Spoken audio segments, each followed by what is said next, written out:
woman country Ghana for so mabaka me buy no me buy no me the IMF krata finance minister and governor signature shase page 51 Dr. Kesela to force Minister for Finance, Dr. Johnson Planet Tesemo, signature and chassis, and IMF was stamp so.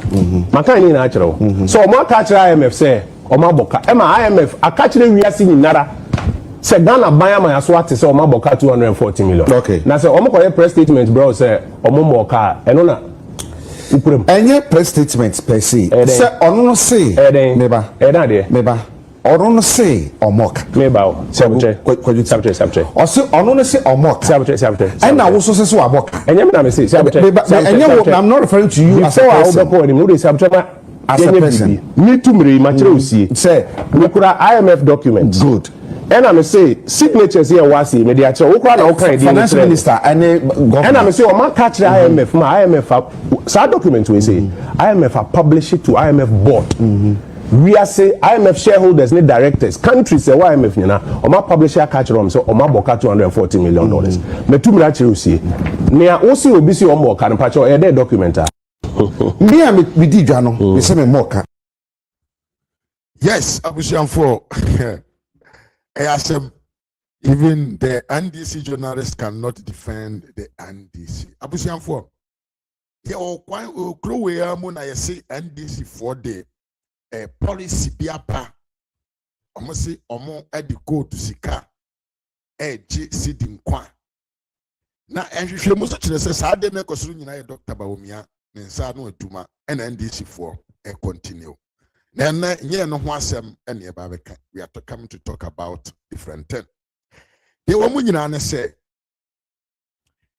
NDC for asha ase person mu defend Sammy gyamfy eka kire Ghana for say Sammy gyamfy moka gold board moka ene na asefo na bisia yewura Kwadwo Oppong Nkrumah kopie mu ewo da chinsroma adwumadi ase ba bia agyakwabena a oye host of this program na otia na Kwadwo Oppong Nkrumah you be ono na raise alarm ewo parliament said the NDC is losing make a lot of lost in the gold purchasing program omo edigina so ya omo sanso de eno so ebo sidi no ho bai Kwadwo Oppong Nkrumah kan ya manfo ampa hwe enkopem se IMF fo ankasa de document ba bonten se enokre NDC aban adwuma na oye no onye ne yie enti ohwere sika bebre na asem we beta bonten no Sammy gyamfy ba bonten e be kire mu se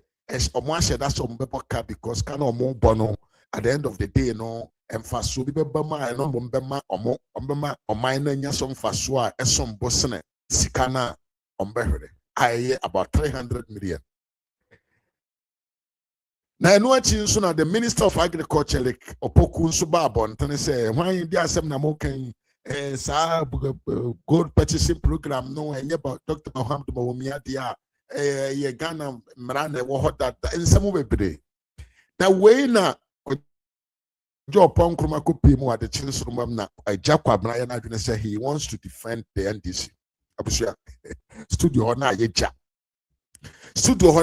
to the point to say agyakwabena has to admit say no correct say the nsema hewura Nkrumah kan nyina na no correct and ameno sumpo ma Eric Opoku the Minister of Agriculture mpokura no FRC studio say obe defend the NDC but still Kwadwo Oppong Nkrumah make the points clear and make every Ghanaian understand the say NDC can pay all the media houses in the country and that will not be sufficient to defend their wrongdoing some more year our monim say ni penka ho asem Oppong Nkrumah nyanto base chirechirem what is going on at the gold board na year mistakes some more year criminal cartels or more creative asem no sa 240 million dollars loss no that is not the issue that you should think about.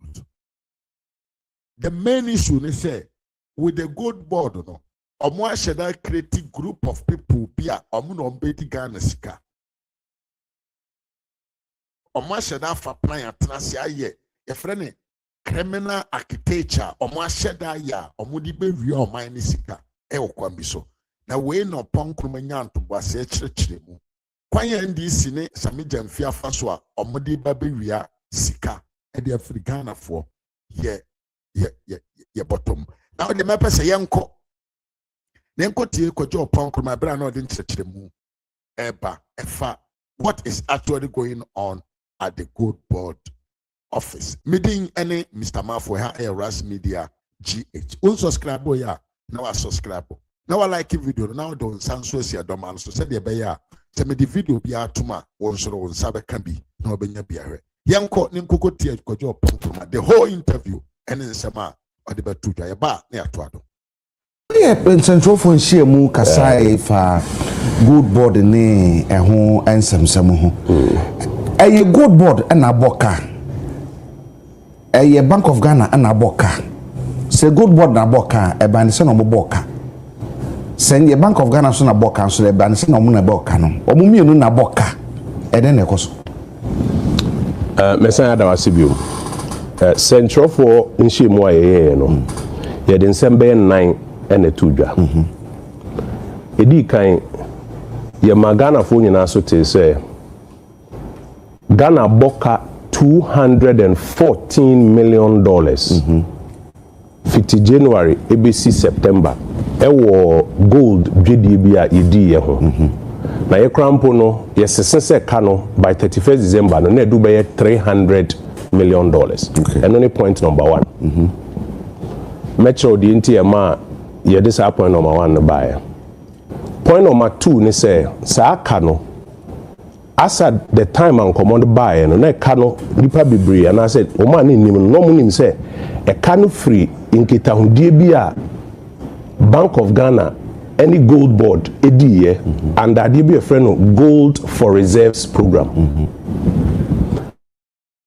na yenye be central for nchimu na yesa kire mo say adwuma ko ba ko bi ka ho a ye friend of Bower Rock ono eno ye the sole aggregator adwuma ko ba ko a Ghana artisanal and small scale mining gold nyinara ono to the Gold Board na Gold Board dia koma Bank of Ghana na ne nhyehyeye ne ka ho bi nhyehyeye na o maye no e ka ho bi e na ya bossa aka $214 million to $300 million etoso mi ensane say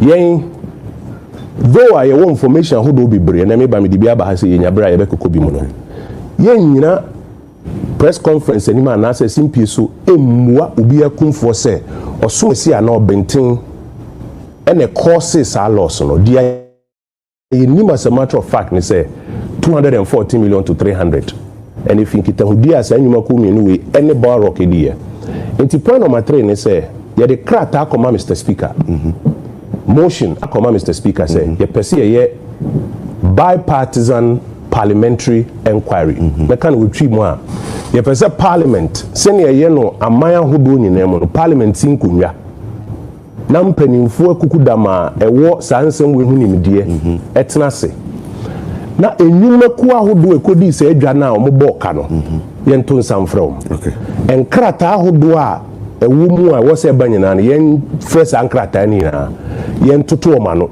ye bewie no ye behu nipa na se babia sa enka no ifri bae na mpo kwan e be fa so a ye kɔ ye nimu a saa de no ensibium no yetumi ahyehye saa nhyehyɛ no etoso nan ene ka se enkomo a ye di no se benya agro ena ye di ena nye MPP NDC agro ena ye di ade a se ye mmie ye ni anhwɛ anso ano ntemu a ade papa MPP aban de ba ya nke be koso aboa Ghana economy no eba be ye ohaw mo e ma yensem nan a ye kan o press conference no asini all right there a generating public interest pa eka I say about $214 million. I can call $300 million by the end of 31st December. And December, let's say $300 million. Yes. I then who say a cabinet aba. You say yes, IMF and I can ye.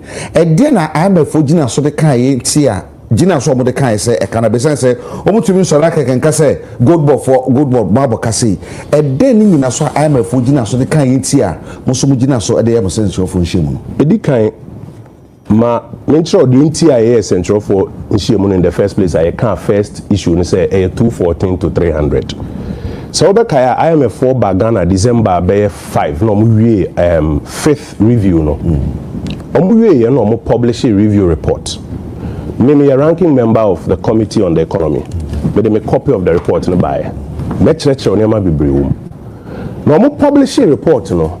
And central phone be eco use our part and say Ghana boka $214 million. Omo publish a pet and a buying a my no issue statement. Where a statement gold board for issue here. And a way a statement Bank of Ghana for a issue here. For no for better statements too nina. I'm say date also ye be November be 17 to say then. And we issue our statement we say. Gold board for statement our issue ye no. Almost say gold board e make loss via. No mo ntia say nkofo can say gold board e make loss. Bank of Ghana for statement our issue ye no. Almost say we mo expect to say by the end of the year no on be make loss in fact what you mo from say speculative let's say buying through say human community we no or deny their IMF report no aka tie no na ma yen be press conference be see so dia say obi antumi na da obi Nkrumah say already no a loss of so if say 214 kra a page ko be 300 na fi ma mi fa nkom we a copy of IMF report no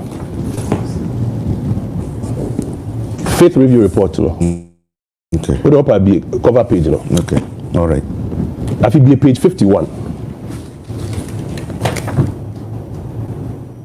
Confirm you be signature chassis. Page 51. 51. Page for me no Dr. Kessler to Forsen MP Finance Minister. Yes. And after Dr. Johnson Pandit, Siama, yes. Governor Bank of Ghana. Omo no almost signing letter of intent IMF reporting. Okay. Now IMF mpenifo no mo ba once ye wo so we a member of IMF to say eku ye nyina ekodom bi obi ya de nsika kakra ko na wo kwa ho kire mu a wo ye member of ku no watumi asere ku ni say eku no mwa enti as a member of the ku no afie bia no eku no mpenifo ba okuro mbehwe won kratam ye friend article for consultation and the whole program only program on ba behwe won kratam but so whole program to say ye the ECF and the omo review nti we review etosu num ye wa ban mo no mba ye review sem se be miensa aban we buy no ma ye review sem se be mien we na etosu num omo ba finance ministry Bank of Ghana aban ni nyuma kwa do nyina mu ko bie mu nkrata mu de mom we page 3 mpanimfo na di report na nim ye ne freba ko Vitaly Kramarenko Eda Bakuye Gulam Chabet, say the discussions took place in Accra during September 29th to October 10th. The mission team met with President Mahama, Minister of Finance Kwadwo Oppong Nkrumah, Governor of the Central Bank Johnson Isiama, and other senior officials. It also engaged with the representatives from various government agencies, the private sector, and development partners. In fact, young Parliament say omba bishia any edi nkomo. Inti wo biye won krata mu nyina de kyerewom. Ombeje wo Excel sheet or spreadsheet ni ade omo no mpanifo betina we di nkomo omo wi a na omo aye omo analysis. Ti omo ne wotena ho ya analysis ni wi ye na omo say gold dwedie na between Bank of Ghana any a friend is saying gold board body no ya boka in the first 9 months ya boka $214 million. Omo di share krata na no mpanimfo mienu a omo de omo pen esan yase finance minister Kwadwo Oppong Nkrumah and the governor of the central bank tie ba no say na fi all of a sudden aban na dane ne ho se opese o ka kire en say bibia enkoso obi amoka and hunti say no problem ye ntwetwe no say sereni abasa parliament ensin konwa under parliamentary inquiry yen frem panifo nyina ne mfa ho krata yen ye information bibre but yen nyini say a responsible say ye better ati ebua obi kumfo wa bra yen ye sa inquiry no eno nti no yen sin konwa na ye hwene na ma men kan protocols ano the IMF kan no o say say okay paragraph in fact first one okay paragraph 36 we be kind of diagram any losses near the now say in 2025 through end quarter 3 na say abedu September no losses but is penifo ni be say any loss economic cost policy cost the obdo brofo ni nam ho IMF ni say losses from artisanal and small scale mining door gold transactions component of the Gold for Reserves program have reached $214 million, mostly on trading losses, but also on gold board off-takers fees, where paragraph 36 of the IMF document our finance minister and governor signing.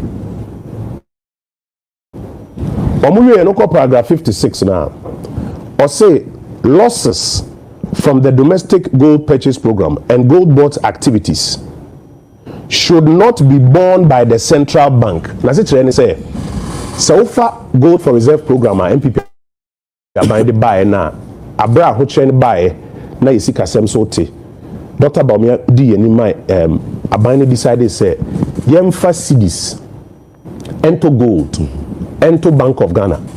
Now the cedis to gold to Bank of Ghana, yes, see gold no in dollars.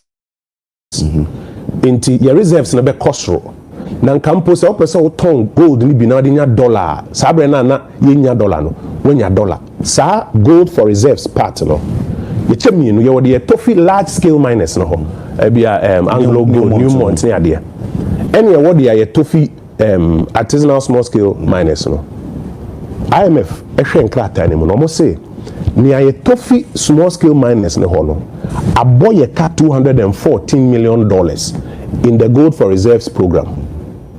Over 56 now, or say sa losses no, free domestic gold purchase, sa part no, any gold board for any maybe or more no. Inisa Bank of Ghana, ye more so sa kano. Now, I was say a no transparently or develop a clear and time-bound strategy for scaling down on the program. Na kano wetumi every ho osan kokata ani mu bebre there's a deeper baby omo risk analysis no omo chirem say na ade aye boa yen pa any sa gold prices when him say ene gold bo be $4,400 an ounce abra nyankopon sum by baumia daema or this program we buy no na gold bo be $1,700 an ounce nene uncertainties be we are seeing in 19 ama gold bo akosro report me say adverse scenario analysis page 43 I'll say gold is the country's largest export and the main source of foreign exchange. Ghana say a drop in gold prices example related to an easing in geopolitical and trade tensions or a shift in global monetary policy will reduce export earnings and terms of trade with ensuing macro financial and balance sheet ramifications for Ghana. Mami chile mu chibo. Osi enadia eso Ghana economy ni mo pa no. Gold bo. Na gold ene ye largest foreign exchange earner ene. Na ye nhwe ye. Na se niema ama gold bo akodu 4,400 no. Se esoti wo wiase na gold bo bejina bibejina na che se ye solve problem bia wa ha ye ba be see that dem so obekaya answer na report we be ba no abra abane de budget ba 2026 budget no ye debate no dom kuma no asemu ye catch aban say mun sisa ejuma nkasa mo ka asem ba be ye 24-hour economy na mo say na ye mo answer to economic issues mo ba ye no mo nya hwe na mom ye program dada ye de ba na mo atu ni din foforo na mo ye na mo pompe dollars no because gold price cost ro na ye nhwe yie ene se ye pompe na se dollar no ba form ana se seed na ho odin peja na obi kota de na eso atia ye nyina eye de na moment kire se wa solve problem no wa fedro na obi pia ba form ye nhwe yie no china no price no so tia yansan amam bisi ye dade ma se mo ye kan be early November I don't know IMF for ekuchaba nti we ni yegyina so I say enuanom yem prepare ho yem ko ba bia nkofo abra information bebre yem prepare ho na emu yenye parliamentary inquiry Mr Speaker ni majority leader ni minority leader ni mpanimfo a wo hu nimdie yensi nkonwa na yem fra mu ni nyina mra krata bi a we krata we wo obi di bi abra mi anye we na mbegyina so wo original fabra ni yem ko ye behu ni ayaya artisanal small scale mining wha ama ya boka sabre bi be $300 million kwan be na sa aka no bae na den ye bitumi aye aso ano tie no nkomo ayedi na ye hwe anim se Mr Speaker ebetina konwa ni mu a obe ema parliamentary inquiry na baso na details aye wo nyina no ye de aba wonom so a ehye o mo se nyina no ma ba ho aba be yeden abi yo ma no sa na ye chichiri ni ma wo memo ase Kwadwo ye hwe obi otie akiri semia metie akiri mini anu ewa ha obi ohwe ye wofie ane bebia obi ano se me di dwa me se maboka eba ne se na me boka se etumi ade potinti a me boss aka no ye ka sei ya boka 214 se de na mo kan eko 300 eye eto na ye to no ne ye boka bebia ye to afiri no ne ye boka ne free ye ana ebedu ye ho na ye kwa koton no ene ye boka no ahifa ana sa aka no free baye meba ho na American catch us in fitiase na ban no try say obedada say ye mboka bia eno nti ne ma ye san ba be ye press conference ye press conference ni we na ban no san ba back so e ka we cry o first no say e ka bia ni ho ye mboka bia ye we na ban no san ba be mem say on be issue statement say 214 million is swasing a car emra besin bi kono ye boy figures on the better abontin sa ada no say no am ba be kire figures ni mu afi no am fa figures bi amba because sa figures no better abontin say ye bo car so sin sa e wo gold for reserves program mu emra ba besin ko e wo Bank of Ghana ko enye no kure yes in fact I pay me ba na me kind Professor Assuming or University of Ghana o question no baba be ya no o say abani nyai so person dada Ghana for say e ka bia mai na on ka no kure say e ka aba e ka ba fie na question ya will be say ye nwunu ba bia e ka no efiri e bae ne osomesi ana obintin ye ya man aboka 300 million na ye ntumi nso ano $300 million and now say 3 billion cedis etumi si agenda 111 be dumienu enkwala ya wi school ya pem epe adwuma eno na me kan story say teacher force dey be implementation am say ntua omka na ye ntua oma ombe demonstration 3 billion cedis betumi atua omka nurse for why ka kire om say be mom automatic posting okay president Mahama e campaign ka kire om say obe mom automatic posting ti omonto aba mom sa 3 billion no e betumi am financial clearance for mo adwuma enti aban ni nyai say or they as a press conference ni PR gimmicks no etuetu ankofo kaze o mo mbeka se bibi anko so eno de emobia na mom no mo nyintum se ya boka $300 million na question na wo bisa no yetumi ya bisa sa question ni se na ba ne sen ye boka $300 million e den hihye na ye ama ade ana first ye mbo hoka gold for reserves and by the way utie aban spokespersons ni bia on person hwe da akosesa enema bi ayen kan ho asem befra no mo ka so hakra na haka enra me ame ofa Eric Opoku agric minister nkola no ba ko da ne say on beka say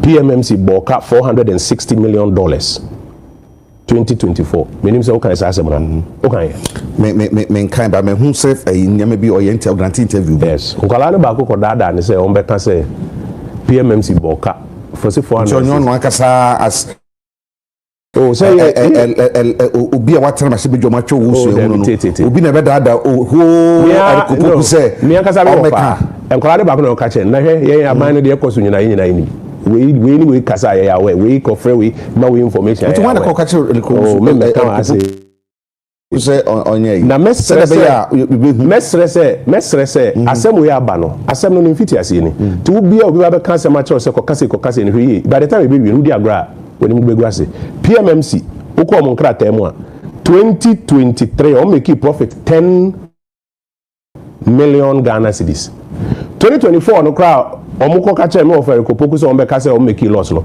o make profit 178 million cedis. Correct State Interest and Governance Authority SIGA4 report. O correct SIGA4 report we page 24.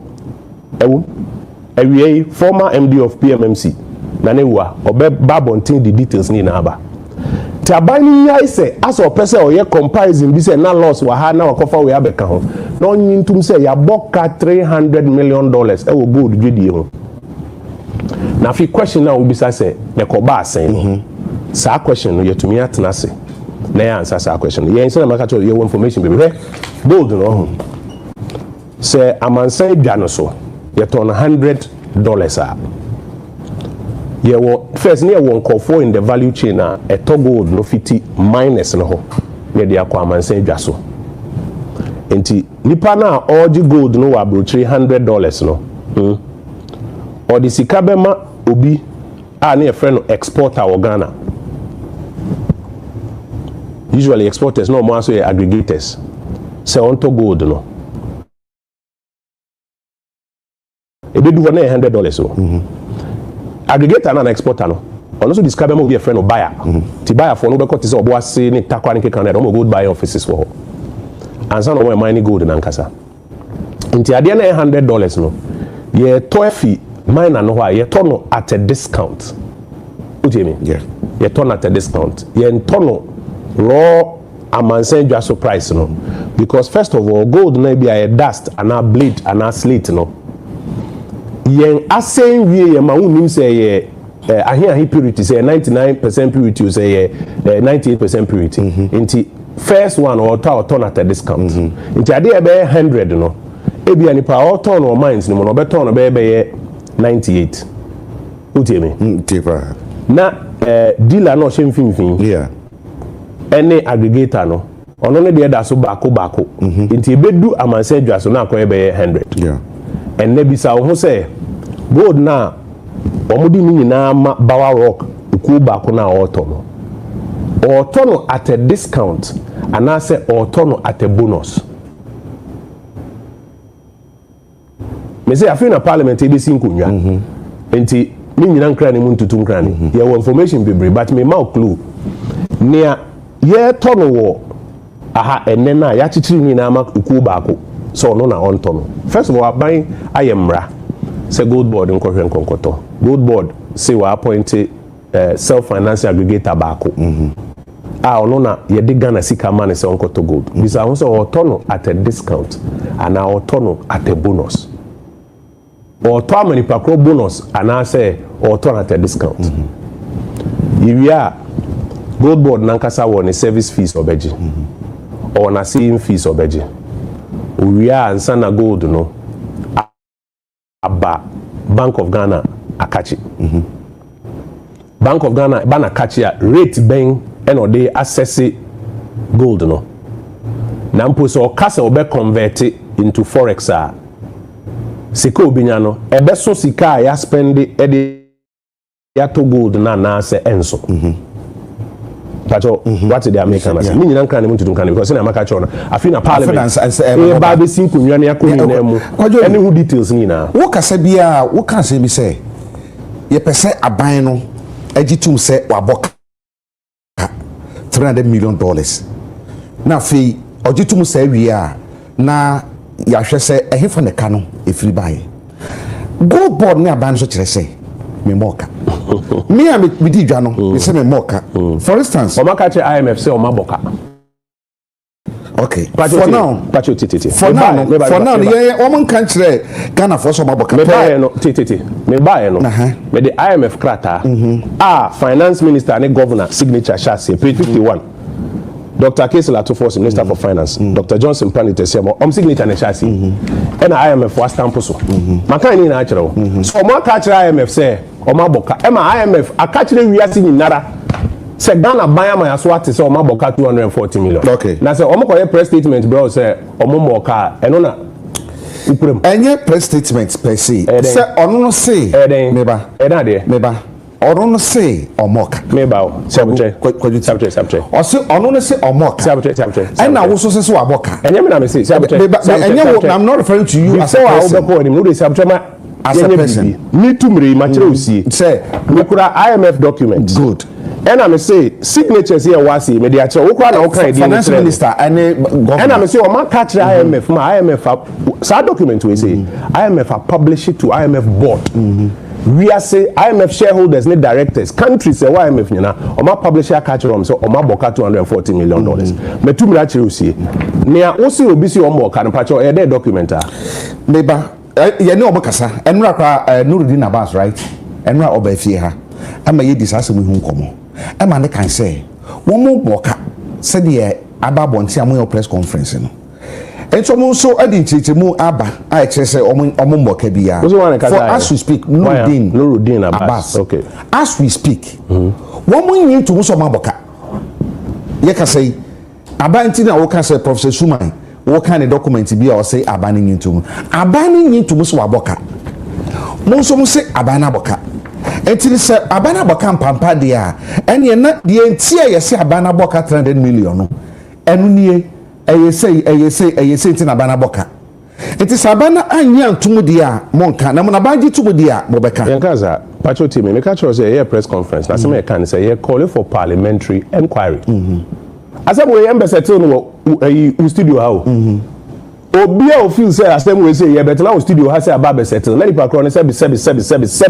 na dwumo ha asem we nya sama ye kogina ase ho na ya ba be ka say me say wo say da bi metum ra kire usie anya go ne yedi okrom ha o Ghana for sika $300 million ye dia boka na say ye for parliamentary inquiry me the IMF document a kire say what catch IMF what sign here IMF for publish say what boka $240 million but me rashi emwa okumfo yen kotena parliamentary inquiry say so bible mu dinsie ne so all the documents contracting adin na dey interrogation one by one obi say yes Nurudin Abbas say omomboka na Nurudin Abbas say omomboka me dey fam gold board penny other gold board anu akasa kasa omomboka o ka say o ka Nurudin Abbas and man bone yes Sami Jamfino so akasa incident document na e crowd Sami Jamfino na news file so akasa omomboka I know your problem meba I know your problem said ya wo kano said ya wa kan say IMF document ni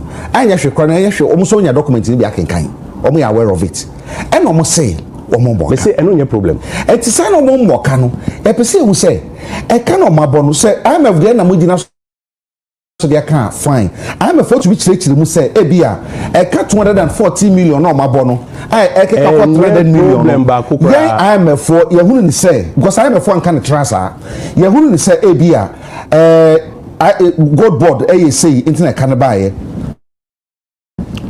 Bank of Ghana e say internet kan buy I am before to be said the potting into ya. I can buy. How much? Na dia me kan show no wenti ana.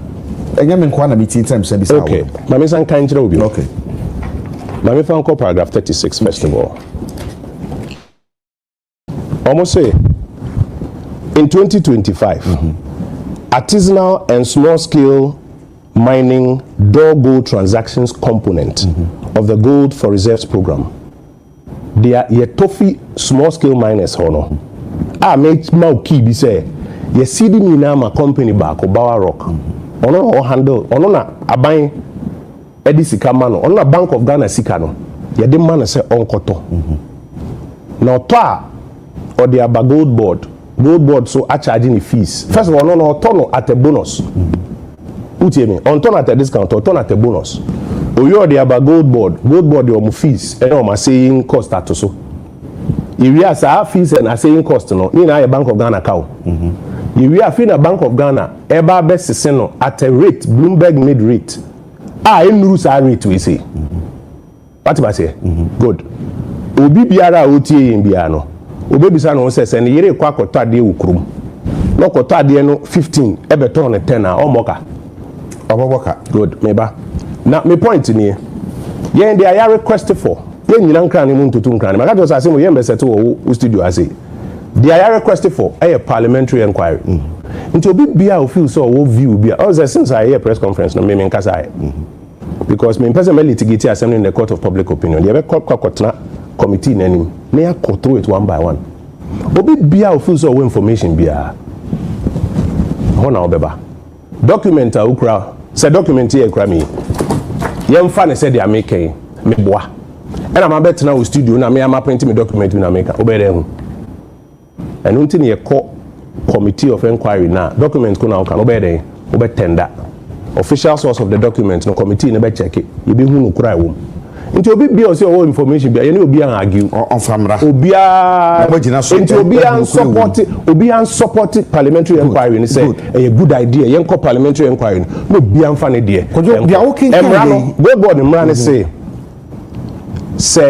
gold board ni oman bia ye contract obi a ye contractor. E o say sa contract ni na ye publish it. One contract ni bi. One bia na. Well me hwehwe nti binya huni. Bower Rock na unimpo say company bi o ho na from sa. Na e be ka kire mo. Ye 9C bibi so aye mba me ka sa se. Sa Bower Rock e be ba ho. Me ba. Enu nti no. So mu nyina apia say ho na Bower Rock na be ba. Anamboa. E ho na contract na ama omo nko an no mutumi aggregate artisanal small scale mining gold no e be ba. Because to ehun bi. And chiremu a wo de aba publishing and there was enye chiremu emra no se publish won publish here e me chiremu ye co committee na ni ma say all the contract no baba na nyina ya kan bi ana won pese obeka bi that kind pa good nti e be co committee na ni Kwadwo de okay kan here about artisanal small scale miners no e dey say ye twifo e dey na ye twi program dey be say ma ya hwe 40 dey okay and I see and can be to my dear pot na I'm for can fast you know how can come of kasa almost say gold for reserves what we say time about me and domestic gold purchase program by na ejina 9 years so sabre no mami kai weti for ne wahwe for abakosem kakra sabre no na yakwa ahokyere ma ye dollar supply e wo form utie me enti dollar yehia e de akra fan wo ne ne mafia amanone no you need it. It's no problem, and answer you fears about importing oil. 2. Now your dollar no is an intino. So intina your forex. You have a problem with forex. And Sana say your friend is saying Moody's ni Standard and Poor's near the ombe assess economy. You show what the BIA say usike da ho you saying. The core account must seek that way saying protocol my friend no gross international reserves it will be crown to me net international reserves your reserves now form into the year about me emma you fear say and say yen start at be a friend domestic gold purchase program Ghana nankasa yen fa seed into gold na yen fa gold nko kan your reserve no ho ye the kan reserve no ho ye kan seek that ho ye be kan your gold ye gold na kan ho no na assessing in dollars abere this program ne buy na ne kese nankasa no ye tofi large scale miners no ho Newmont ni hwan ade large scale miners no wo gold ni free ho a omankasa yo omo assaying omankasa yo omo processing this issue of I was say you tua omo bonus and some of maton gold na mine bi ni ho enti bo a wo benya from gold a wo tofi large scale miners no ho no e wo ba bi e wo se wo jaye no na ka ze wo ba beto fi small scale gold miners ho a first of all, who call you no? So man bonus and some of the amount. And I'm woman, I dare not in small scale first you turn a discount. They say who say who turn at a bonus?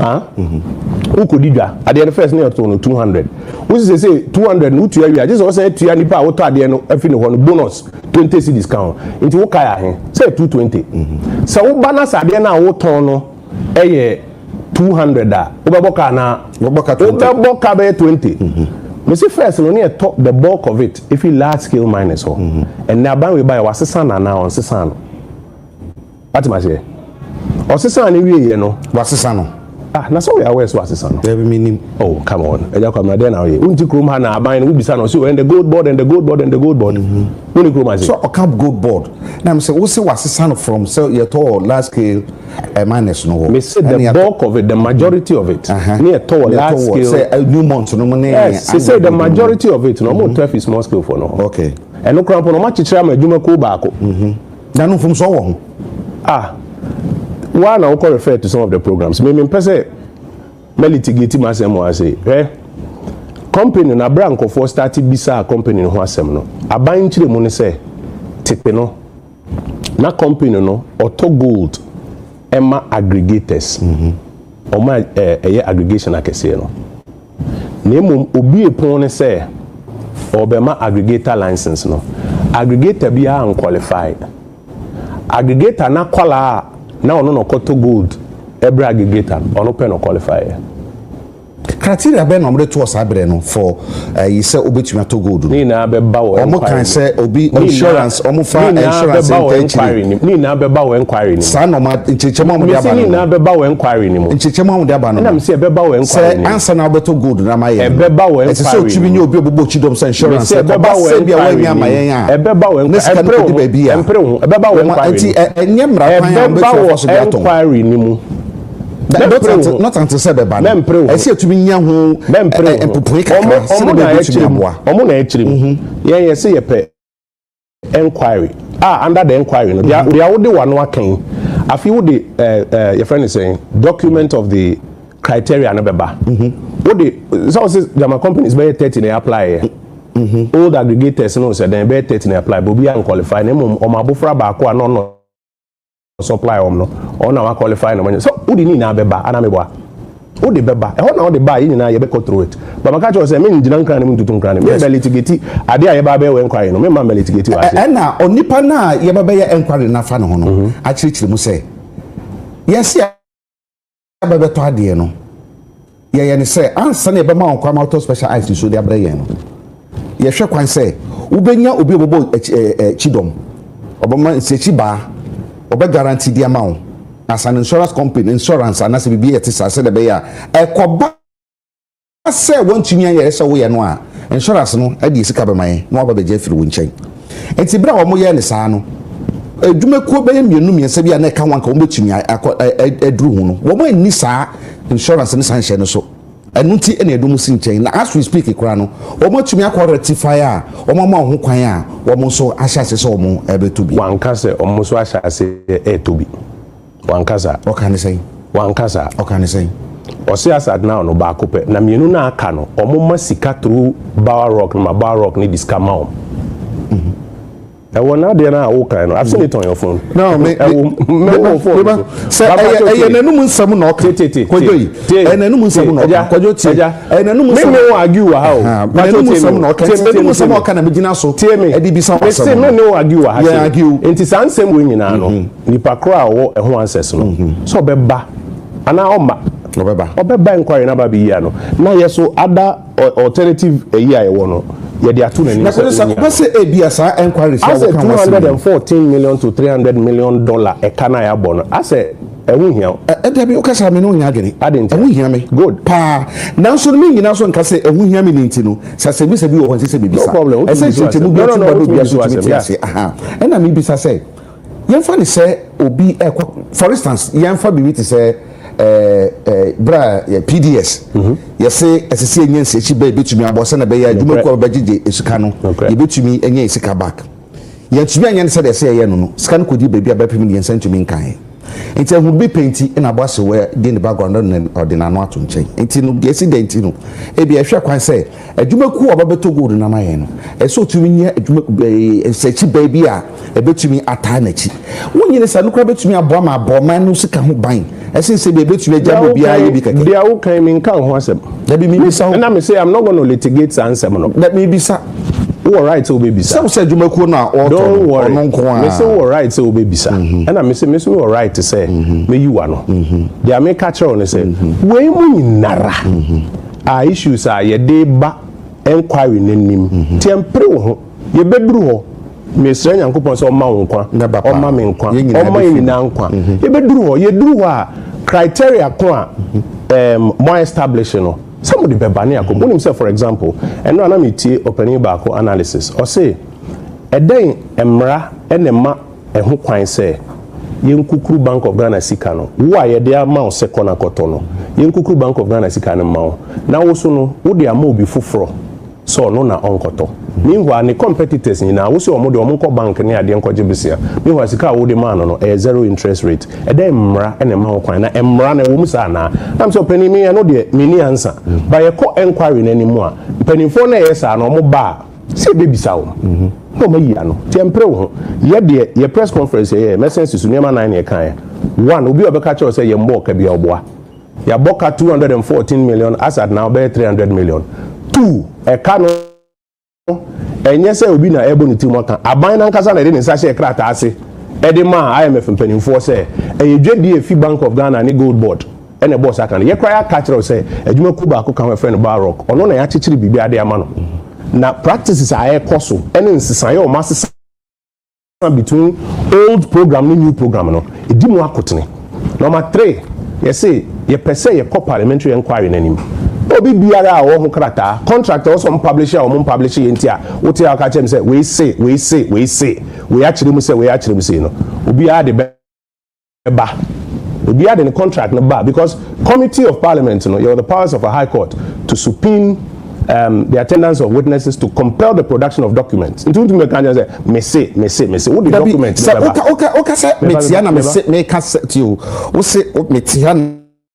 na me can say we see ya onipa na me can say on dey afa no ho no e dey bi say question no enyo obi hu no obi a wa ban mu and obi so a gold board no down no and no can say question dey obi bi say na no mu some obeka and dey be so dey bi say document no wa hu bi the other mami say we IMF for exactly and I will say o ma sensan and I me say and I make say the nipa ne kan wa hu the document ni bi the document ben sir nipa o ka che o say or insurance guarantee now criteria bin nipa che we hu insurance guarantee ni criteria no we hu bia na say be a document say the other day me bisa say me nya hu bi oh nti na me ka che o say nti inquiry na nimu a yen the document we nyinara ebe to anim NDC fo ni MPP fo ni Mr Speaker ni nti mu gidi so mo qualify Barrock for no mo qualify TV ni ade nyina be ho ye de nyina be gu ho afi de wom ni de nim ye nyina ye besesin ho ya mpre ho kra Kwadwo ye hwe wo can say about onunya for erikopoku ye be san go back to wo kakra wo so can say PMMC are making loss $460 million. Okay sisi am producer kagu masum say sansam na woka no enye sa na tie nti wo so wasa na video bi enti prince video na wo say yensa kana one story on CTFM enti wo de o video say any video de yentie yenhwe de okan ebe san ye dey appreciate mfacho what was say enti hwa 2024 hwe de see 2024 no eye last year san na ba office no gold ya to ya de reserve ni nyina na ye 45.3 tons 45.3 tons so 45.3 tons at that time now the value a 3.1 billion dollars 3.1 billion dollars aya ay artisana you know say PBMC operation mon ton free da be mon ton free mo 3.1 billion 2024 no Bank of Ghana a report to say a car your boy as a result of yema machiro mu no a 4.84 billion Ghana cedis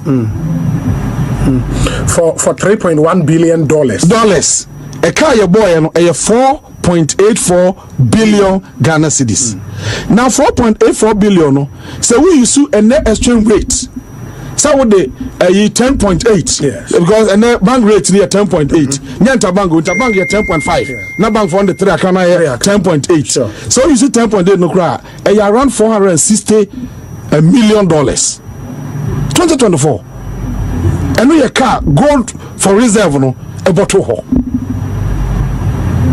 obi what must say there $460 million but and it has so back a woman say you book $460 million now you gold 3.1 billion at the year so when year gold book cost near see a cotton one sike benya no a swan between a we see a day every honor and I'm but in the books there a sign reporting mechanism of Bank of Ghana omisu interbank rate you know salos we and omusho now NDC about power they introduce gold bond now my background to the introduction of gold bond in 2016 President Mahama na also took one call India. Na okoye program bi honum. Gold for reserve no e bottle ho. Obi what must say there? $460 million. But and there's so back woman say your boka $460 million. Now your gold 3.1 billion at the year.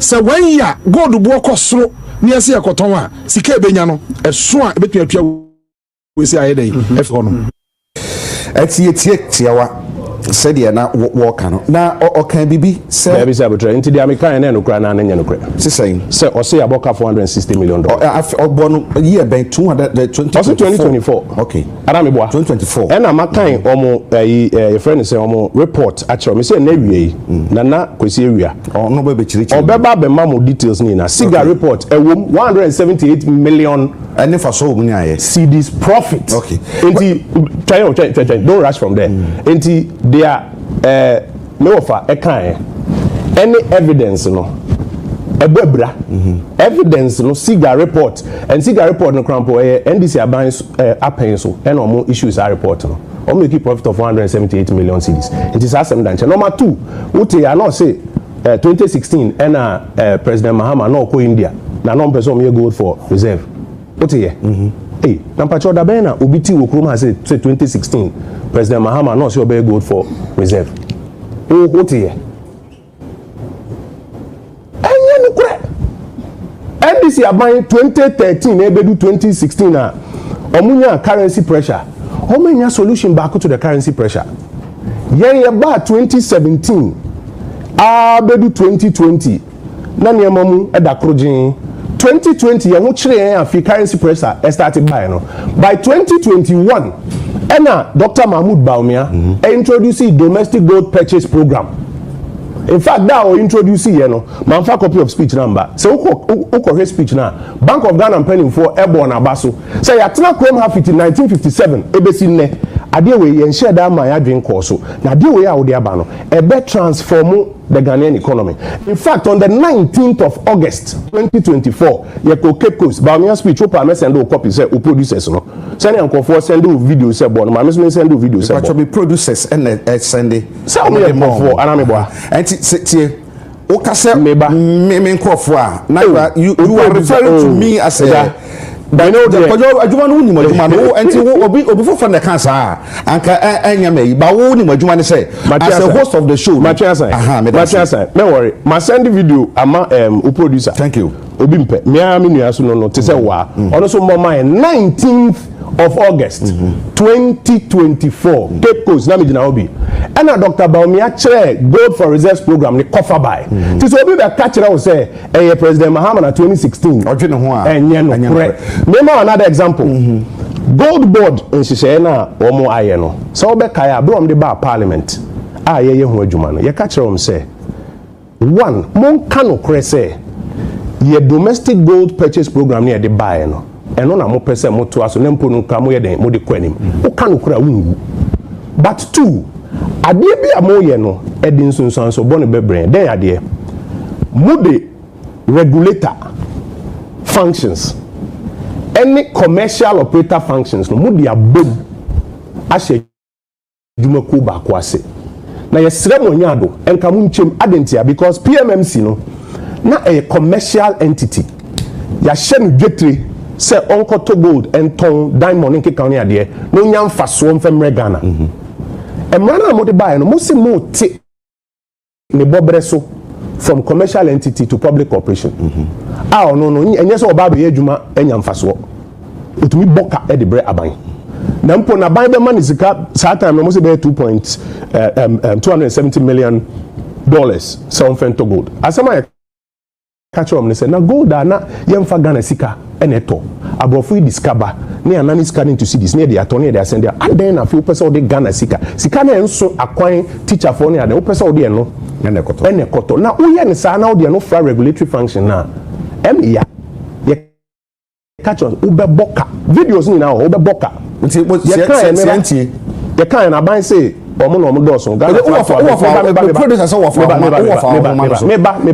mami land we no mre say abotre mami land we na the wafa ba that's no aban ni sin ya de obeden obetie e no call ahead na why say anhihye we ya and no no aye regulator ono aso a commercial operator na regulator no ono no obi ye bone e wo so otia no obi a oye bone a wo ko tia no yetua no bonus obi a wo say obesmogo you be some say dey na omutua bonus na say to avoid smuggling na obi a onya smuggling obeye a wo pese wo tia no yetua no bonus tu be wie na obetua no bonus wo be charge o service fee no say yin ade be wo be wie be do Bank of Ghana ho world market price no dey obi animo be wie no bonus afi wa boka na no ne ye kase wo dey any problem yen ko singunwa ne yen ko into details okay and do one asem no ne puma sibre wo fa wa homa no so erikopuku that's fine honorable machi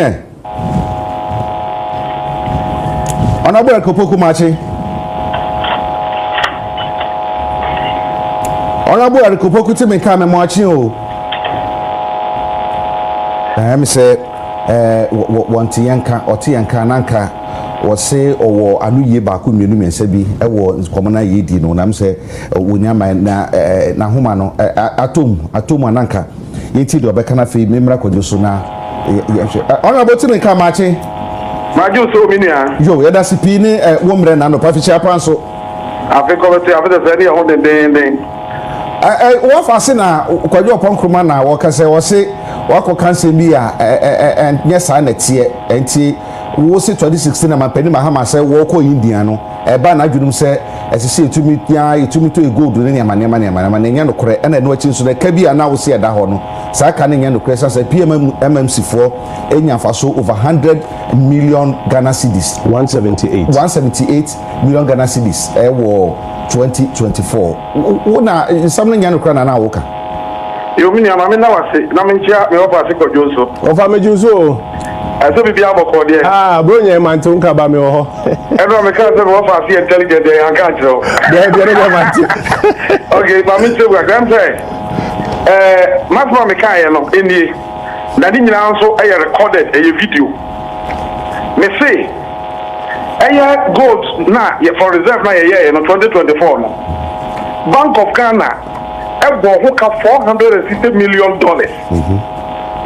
Bank of Ghana report me wo copy na explanation mo de ma me kire ni nyina mu ene say ye to gold no retail price edisi ade bra wo mo no mo de interbank rate no e check value na short for no ho edisi aka de ba ye no ya fa nko she PMMC ya ka se Bank of Ghana ka abe na de the same procedure no edeka bia ba ye de ko se gold bond na ye mo Bank of Ghana din. This is my argument. And to tell ya, me say who you so interbank rate at the year Bank of Ghana account mo go ni. Me say enya PMMC enya gold bond and aboka mo ka no. Na mo Bank of Ghana on transaction retail price and then interbank rate of the check no and they can buy.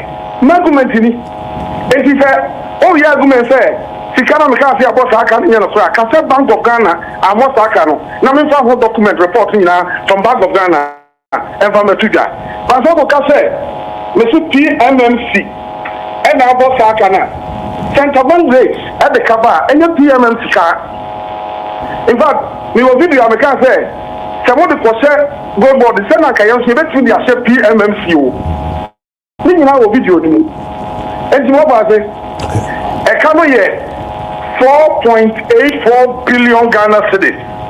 And then we use to current interest exchange rate. So we use current exchange rate now. Gold for reserve no. A car 2024 Bank of Ghana bought here and which is recorded and reported in their books. Our more explaining is differences in the retail exchange rate on the gold no and the interbank rate. I think this one you know.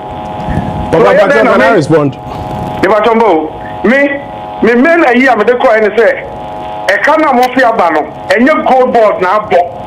a Bank of Ghana as part of the strategy of the implementing of policy, no, and this I can buy. Now, say, say PMMC and now Bokaya, so now divert, you know. Can I respond?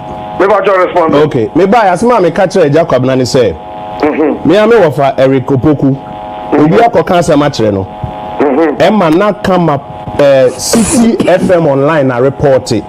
Me and you city for and me will copy I say the Minister for Food and Agriculture Eric Opoku has disclosed that the Precious Minerals Marketing Company recorded losses of about $460 million in 2024.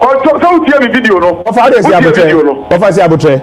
Recorded $460 million losses in 2024 under the previous New Patriotic Party.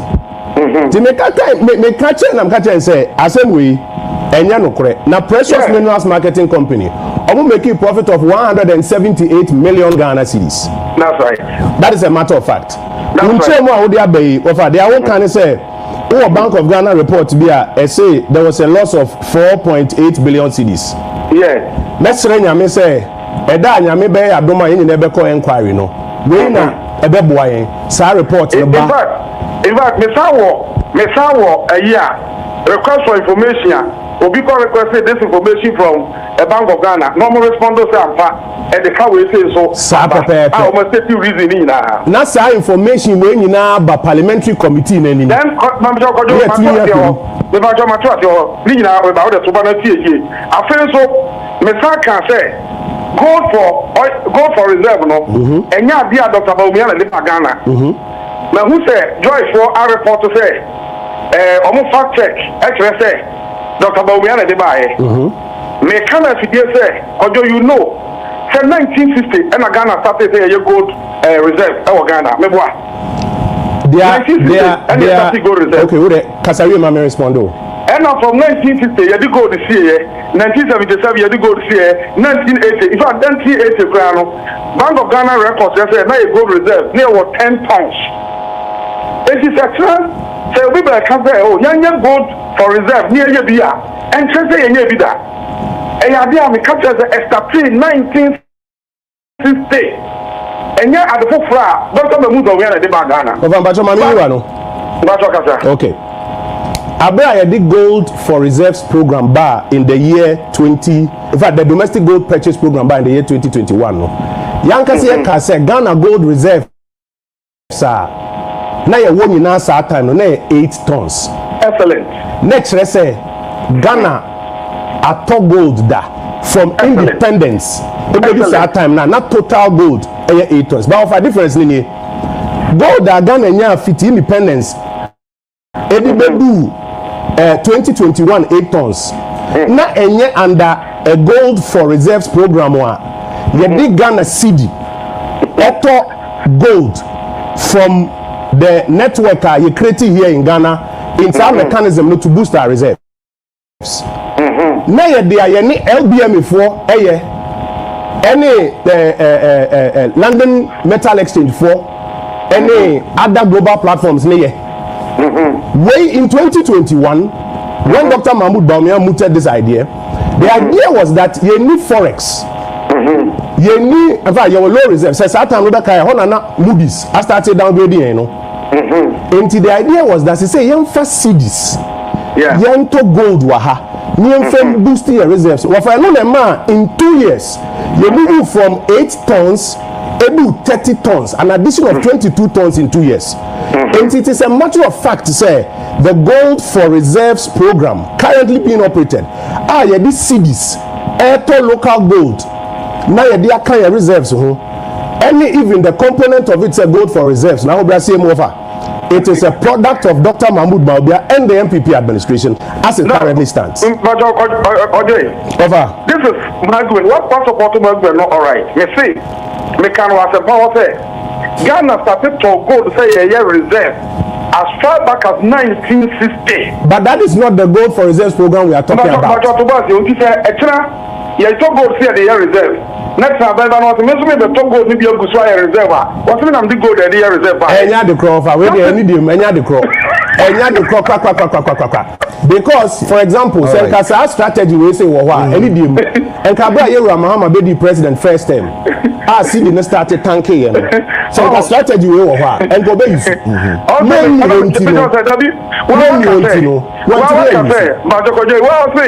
we be na gold I have to be for reserve no 8 tons but na nyanda gold for reserves program we ba job edin ka na change the whole structure of the program is very different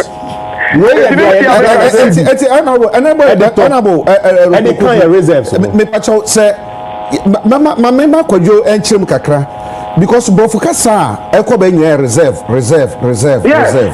enti no sa 1960 reserve year na honorable Erkopoku kan ene de ye na nansen ya say ano so good for reserve no difference be na dey enti se ofa central banks we wiase nyinara omo calculate omo reserves na there different components of the reserves titru na na be omo foreign exchange omo forex ankasa ansa na to be omo precious metals any commodities. Now, precious metals need no. There were global platforms to say London Metal Exchange. Oko Luxembourg, there were akasi ni bi wo ho. Enti omine ankasa because a friend is saying forex need there ochina ho kire wa utumi sesa bi de yade. But oben say amayaman nyina no.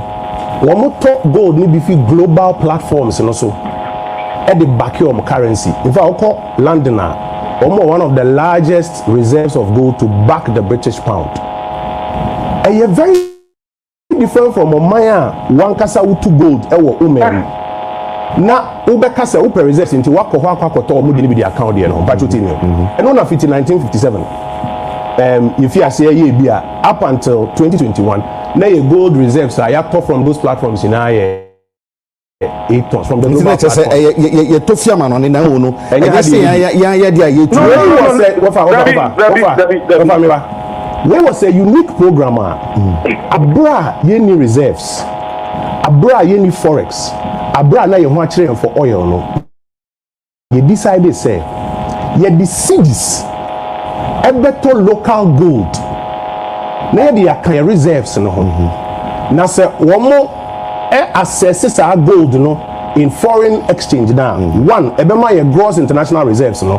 I then imo peja. Na ye nko that dia na ye ni bia.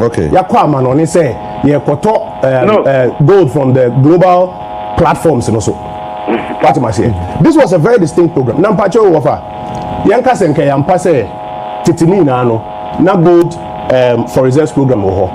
Tie ba ne say na program e wo ho yes an launch in 2021 obi anka wo number 2 e ba ne say na in 2024 public programmer Dr. Baumia, and that's the video that I've given you.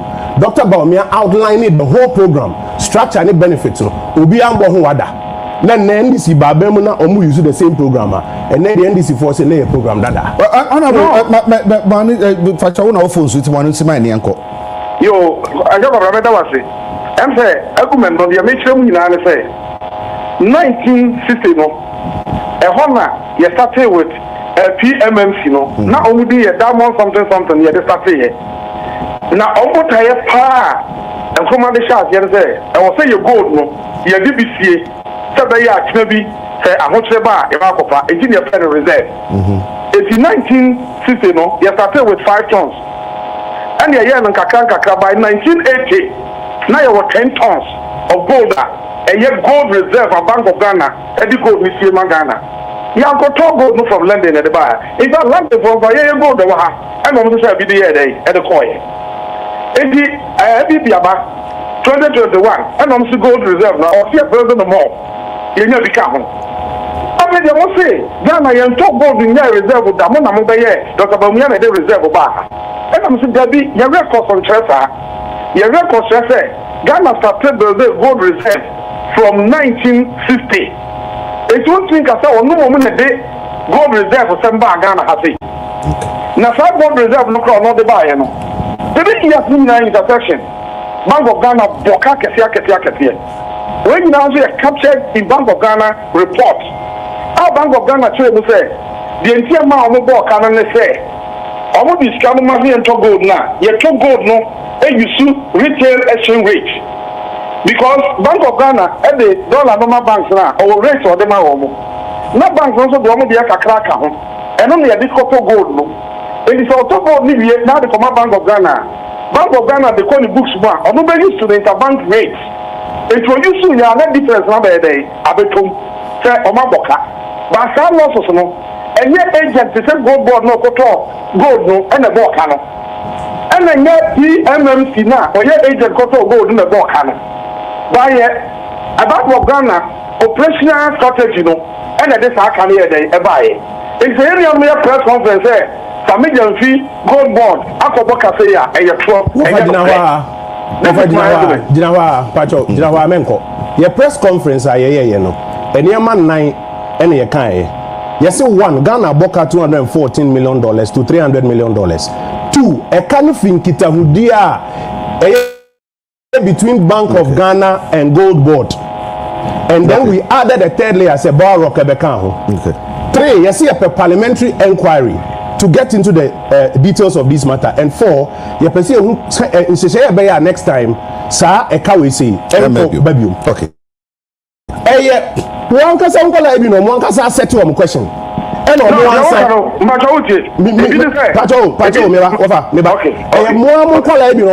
question. In fact, starting between Gold Board and Bank of Ghana, no. Yes. Bank of Ghana. Oh, and what I say, Bank of Ghana statement. Bank of Ghana statement. Bank of Ghana statement. May the copy about studio. I see. Almost statement. Almost speculative. Initially, the view was that the two government institutions were seeking to deny Sekaba. And actually, when we produced paragraph 36, paragraph 52, and the entire IMF document, I feel no more say, okay, a can cry lower than previous eka. Yeah, baby, a parliamentary inquiry, but let it be clear, say, yen setting question, Emma Nipa back, or one of my set question, and on person use. In any case, of her. Bank of Ghana document now we can forward a copy to Jacob Nasa and the producers and Fentoso. Mami can paragraph 4 no. Also the history of monetary management has revealed that while gold in the reserve cover mix was not given much weight, the managers of the economy during the 1960-61 financial year took a bold decision to increase the amount of gold to be held in the cover asset mix for the city. Yeah. As a result of this decision, a small amount of refined gold valued at around $3.7 million at that time was bought overseas and transported to the bank's vault. Sir, initial reserve now overseas gold. May a copy of the document amount. Okay. This document is from 2021. Bank of Ghana document. Producer. I'm projected on the screen. Bank of Ghana. Bank of Ghana document. Okay. 2021. Overseas. And this one is a totally different program. Me say who adwuma bi ye enti yebamo aba so ahu. And the remember na me da wasen so to am opportunity na me offer as yate na me pesa me offer as can say me say e kana 214 no say gold offer okay I think gold board any Bank of Ghana interaction you bet you can the same way say the 2024 no PMMC any gold Bank of Ghana interaction you bet you can say offer say kabi wo wa ye free inquiry na offer tell say document say PMMC na be gold board until say a gold board ne Bank of Ghana and this am so na badi e kana badi a and say kabi ba PMMC abreso e dey na say PMMC and Bank of Ghana na boss kana sa na ba ni ahwema the inquiry problem be any ho and no say call for public inquiry me concern is say NDP time go for oil not the cabaret. In fact 2022 2023 2024 when you know what can report now I mean say what the minister do sit here who may defend it So when Saka report, no, you never defend it. What I trying? Then call Jinaso. I am the past say we're raising gold for oil and losses from gold for oil. Makano gold for reserve. Don't worry. And not the hour. Don't worry. Me say I'm the past say what gold for oil. Of other guy say 2024 NDC are buying. I mean, then NDC party. Mujina ye council say gold for oil program. Edi ekatwitwi de aba ebin sida problem about kom ha say.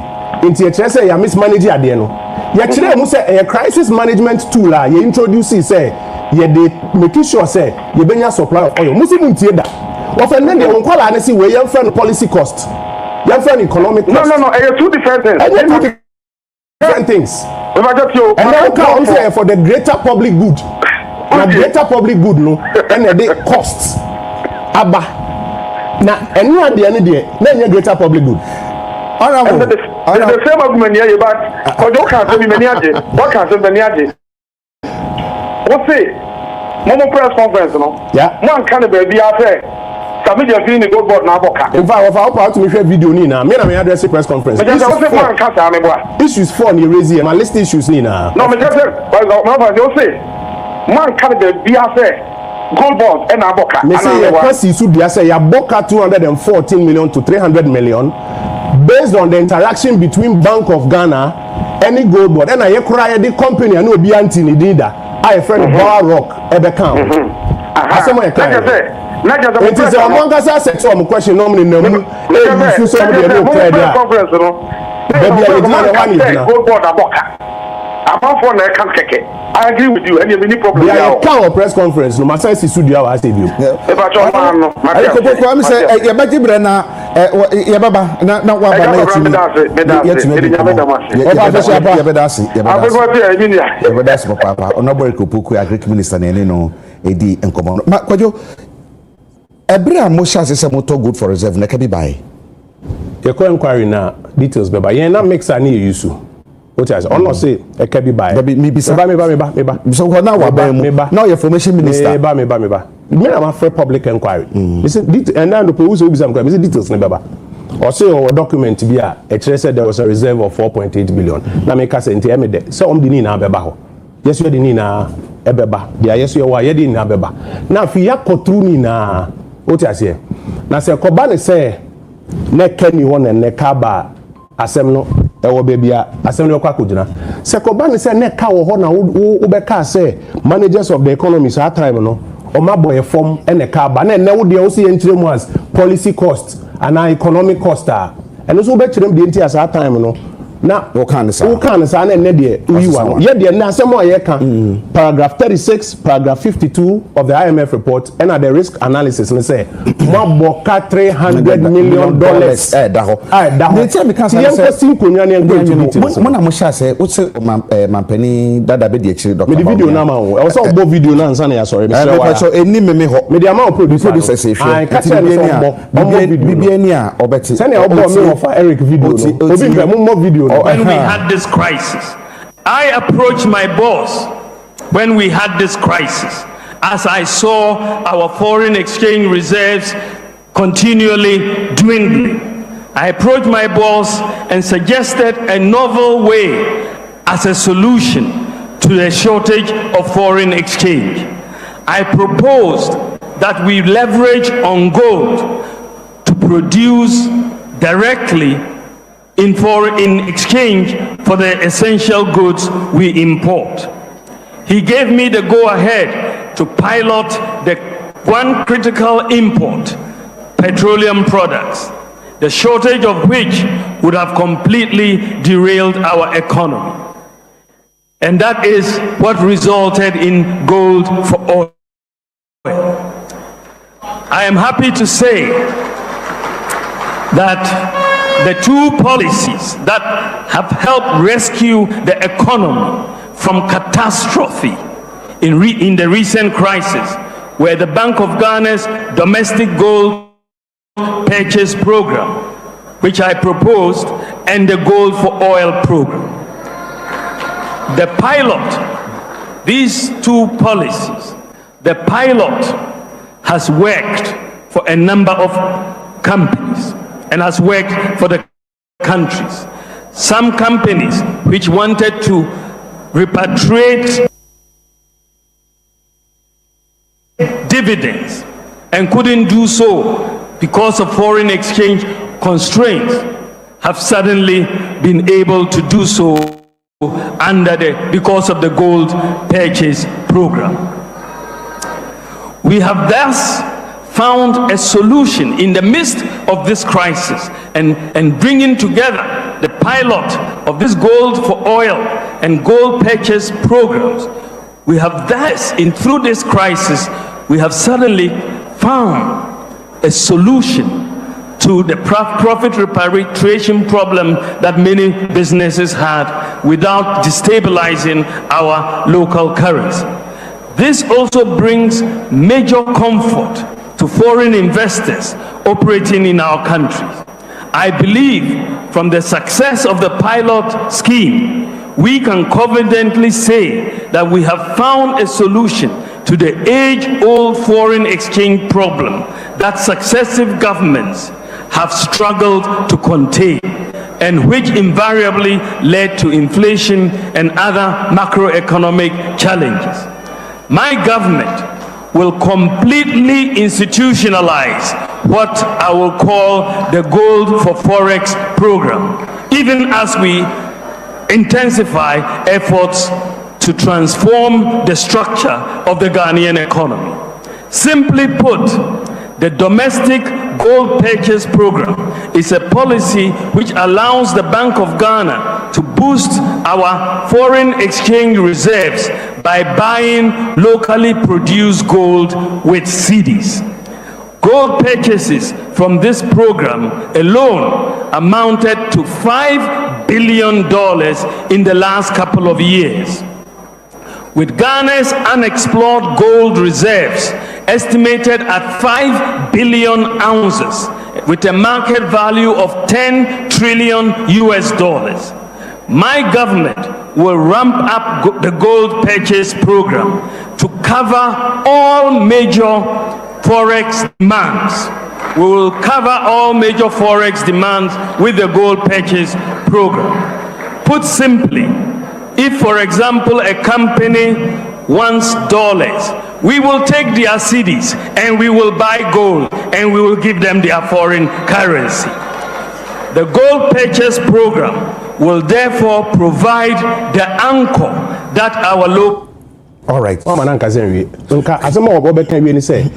be the anchor for the local. No, see, a win yapa. Mammy Cho didn't hear. Mammy 2 minutes. Mammy Cho, Mr. 2 minutes. Mfitiaseɛ na yɛ start kan yɛ sɛ aban we economic problems no mo solve yɛ de ɔmo yɛ ne sɛ yɛ program dada no emfaso de aba no ɔmo pump no so ɔbɛkae governor ne sɛ nyampa ɔmampanin sɛ ɛyɛ good leadership yɛ pia ɔmo ansa na IMF for ɛbɛ sɛ ɔmo ne sɛ da bi muntumi nyɛ saa wa bra mo fa framework input in place to almost suspend the obekaya dollar understand started TB omo call Jubilee House na president G2 mo say Bank of Ghana ni jai intervention no because omo fa framework no buy no eno na ama currency na started tanking and then framework last one now on the buy say busumi bia be so I was omo announce e da ye kan parliament class say framework number say busumi bia was omo announce no me as ka don go say enye no kore and so one say January omo announce say omo the 1 billion na eba this program and announcing na me Koyi Bank of Ghana document 2021 document paragraph 4 a very different from overseas gold that you got to fear abrochiri ebedu sa 8 tons okay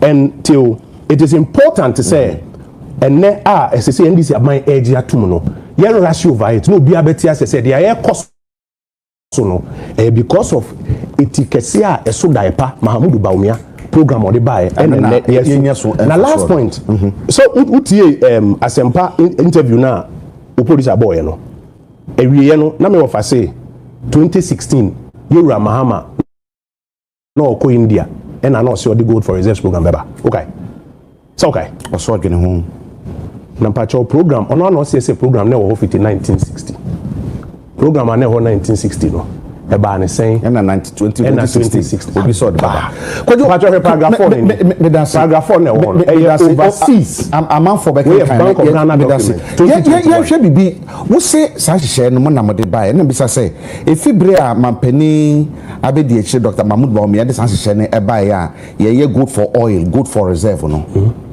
e ka bi bae and I say obia first of all for example good for oil e ka bae okay no two ways about it e ka bae na good for reserve no so and no nia o se e ka bae no ye call inquiry now on femra mini problem bisa you are a former information minister mini problem enti bibia ni a anya hwe ko betumi aso because say no we say good for oil no e ka bae ma catch us e ka bae na good for reserve no me say me wo fire kopok don't stress don't worry e good for reserve one some no kai na we feel say aban start here no no say enya good for reserves na good for oil correct first statement omo say good for oil Bank of Ghana in Dinamiki loss. Okay, it's say no good for reserve. Said there be good for reserves. One seven year can. And no more they abba. Sabutreme rashi. And no more they abba say.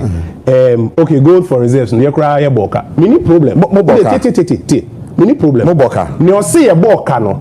On fan nkrata anye den. Kwadwo mo boka. Inquiry no. Kwadwo mo boka. Say the say ye boka no. On fan nkrata ne inquiry. Now it you. Mo boka. Say ye boka. Ti ye boka e ba ne ten as that time no.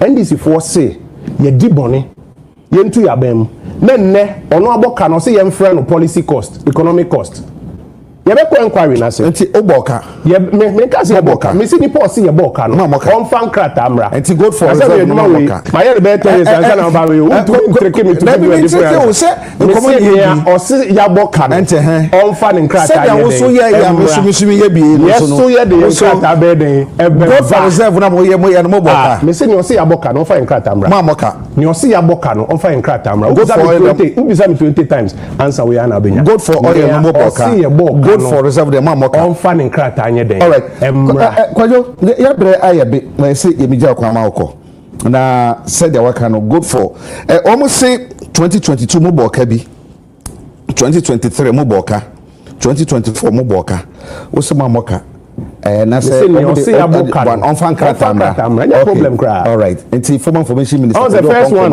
make two nature say mo si PMMC aboka ma check data na anya no kre no of abetrim say wan ka say PMMC say wan ka ne sa na o say Bank of Ghana no problem ti mo fa san krata ne den emra mo de ba me so de be compare me data na ma catch ro say ka ho a me catch ro ka ni ho a me catch ro enti assume say bia sa committee inquiry amaso e assuming meba amaso ebe me wawa because parliament yaduma ba ko ne say you exercise oversight over the executive say bibi koso executive no parliament ni bebia etena se ni si nkunwa na ehwehwem na nkoye say wo se me se ye wa ben mu no say obekaya ni nua sam ko jeto ablakwa ebe ye press conference say o menya ne ntie say ye wura lancheman tin ton nkunwa e wo di na bia se say utia 100,000 50,000 obetumi abetena ne nche ne friend cash for seats yeah okay yeah omo the motion by parliament say parliament nsin kunya ma yenhwem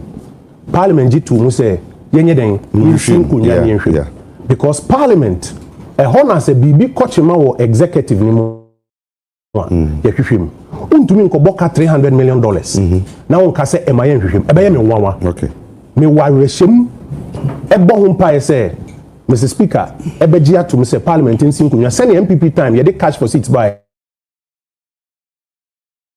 Parliament in Sinkunya. Secondly, the entire inquiry in here say, Nankasa made him fact on Sembetana and I say, oh, your document be SCC document no, send me what about them. No, if I figure say, okay, can you say to me, say, you're inquiry and all the documents like that, Abba. I mean, no, for you be a me will boo Pamano, but then you crowd be there.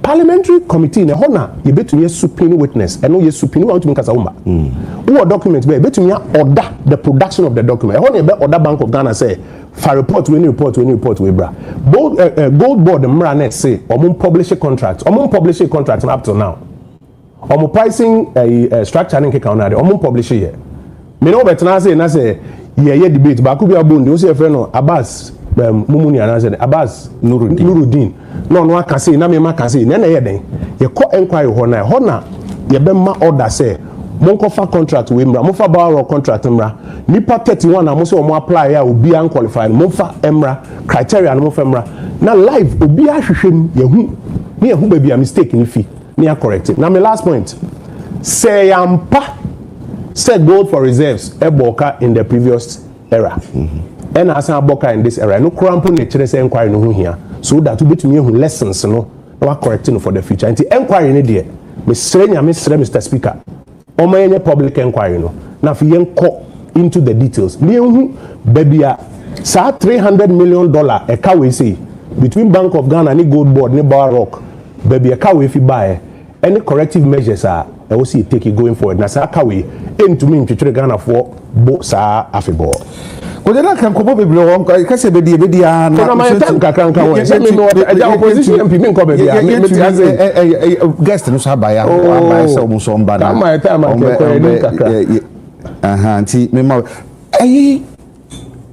December January 31st mo ko to aba yeah so far o share the bon krata no bia de ne de ba no correct na daily guide no kura no pay kura de o de bobo say bam say to say bam o say let me see o say top clergy endorses Kenya Japan wa ha and afi Brian Champion so takes over wale say wona mampanya be de che ba mi afi no correct na say ono ni fie na say Brian ko take idia na de say asamabo makaita ma kokko anyi do here press conference we are in a comfortable lead edu abato say ya obia Canada hono crampo ense da anya me problem but me the me then say me Dr. Bawumia anante literally many regions baby beku bia no me to be na o start kasa na ma sorry akwa coordinator ne ne kofo di nkomo omo a ento ma no omo kire de ntia omo ento ma no na dudu onara ahobrasem dudu onara ayo madwen se ombeto ama no na utie nkomo ni na mu a ye party dudu ona bebre na nim se nipa numa ye gina no nyina ya de hye akonya na ato na omo prebi but baako bi wo mu a ono na nekra no yedi ne ho nkomo ya yedi hwe oman ye ne currency appreciate a ye twe ne tese ne abase nkomo yedi video abo ne hwan video a tikese so daipa and party voni na nim say papa we protocol say we are rich in ideas nyankopon adom na dom obi a wona adom me gina he menye tenten gramo wo gina he e bia wonya macho man uni ho ba wo wade bia obi ni bi sene a wo ye wadwuma ebisa wo questions etoto oniema no obi beye dan onya bi yewura Bawumia obetumi aka se omi woni na nso kakra me woni na nso kakra nye problem but ade abako aga na hia pa ade abako eduma akotene pa eye ideas a ye de transform oman ni ideas no ho baako na nne ye di hu komo ni ideas no baako na nne ebi mu person twe koma yewura Mahama 2016 and I say 1960 ni ideas no baako na nne problem ana wo fit 1957 abisi nne yetumi nya anwadro na so be kaya 2024 oka o check the number oka so be credit system credit reference bureau na nke no ka ba mu a enka eno hu mfaso different from gold for reserves program ya ken oka sa time no say o pese ye boost private sector be 3% of GDP yen cutting fee budget no so ne ma private sector mfanya adwuma eno say senka ye wa ba mu ne ye ya enka mrantie ni mebu bebre a omo pa adwuma wo public sector no kasa opportunity a ye create am na be omo ankasa omo adwuma a omo ye enya ho mfaso a enye sa aban tu ameka no ntu ameka ade na man ye 8 years oh ye started 4 years a na koye inflation ya yenu anu kan wasem say inflation aba say 7% o say den ana say 6% ya 6% ye ba aban mu ye benya inflation 15% yet is one bedu 7.8 e ma basan aba 7.1 na asema beto in 2020 wo kan yenu anu mandis for that time wo kan metwe abo so sa how say na omoji atum in fact gold for reserves program we say ye de ba first no me nu ato force or one of the people are or cassette domestic gold purchase program and no obo gold board abaso so o ma ya de any program corona that time no nyema bebre wo wa na ye ya omo twen abo so e kan ho asem ma ye ho ye Ghana fo hi but no mo buy no eno na omo use say nya asem we to yen 2020 eba na enka ho kira ye kom no kanya de anka ye bekom but ho kira bi so ho a wokom a ebie wani ma wo hu niema bi nti aho kira ne so ye kom na no so bie ye ni ma ye hu niema bi ye ya je atom say ye kwa ba mu mfie wo twene ye niema bi wo ho a ye ye niema bi so wo ho a etosin ye sua niema bebre wo mu na nipa obetumi adi anim ma de ye yie ne dia ye sua nyame ya dom ne nya akonya next time a ye dia ye adwuma mana so abama Ghana for no one ne Dr. Mahmoud Baumia wo bo ni video sesi aye enne asama ye kan gold for reserve spell unim say ye kan gold for forex ye baje bra nya kan so debi nka ye wini abana nka in fact speech no tie speech na o say large scale forex repatriation etre bia wo ho ye say MTN make profit of ahe omu yini na akọ seska ni na ekọ na ma ye dollar no so te okay o sin ka ye de program we say ya ebe so ntin kan fa so e binya no eso sin dia ne crampo enka ye nya no enti ye party no mu de ampa obi a ka ne de ahobrasem dodo na yesusu se on be ko Dr. Mahmoud Baumia side na mesre me fa de se de ba ko ento party fo anim ye fi nkomo ne yedi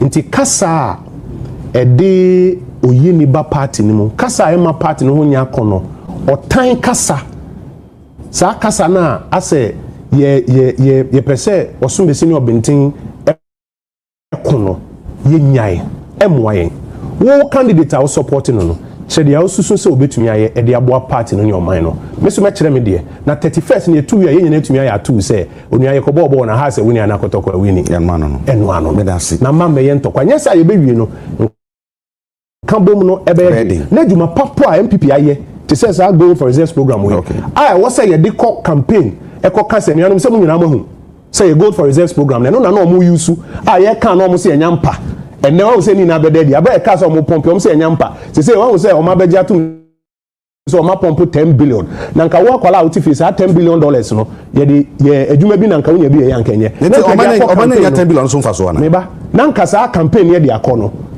yanka momu a sa campaign ye ntumi 10 billion mama na nya so fa so na this ready no 10 billion no they are buying the decide say o de be ni so be pompe go market no na mo man wo kwa bia so e won mfaso na o chena no say price no so tia boss ye be san kusie da dem because dem aka cho say e dem nko na me kan IMF so aka cho say the ATM na e ba sa ni say yen abra de buy if da no bi bisa me say na dey na mo de buy no dollar no so anti because you dey buy no na gold price $1,700 an ounce and the gold sa say me you know $4,400 all right until first one aboso but mine decide say obe pump okay yen ya enka yen pump ni bebre say ye de bisu be bibi foforo na aso aba ma obi otifi a oni adwuma ye no enya bi ba enya koba ne saa se say de aye public inquiry no ne akoni nyina de nkrata koguo ne acha nti sabere no good for reserve no ene de aka nyina no ye bedi hu dwuma de obi a from 2022 ba ne ye bedi kwado and can just say me can tell my brother to slow down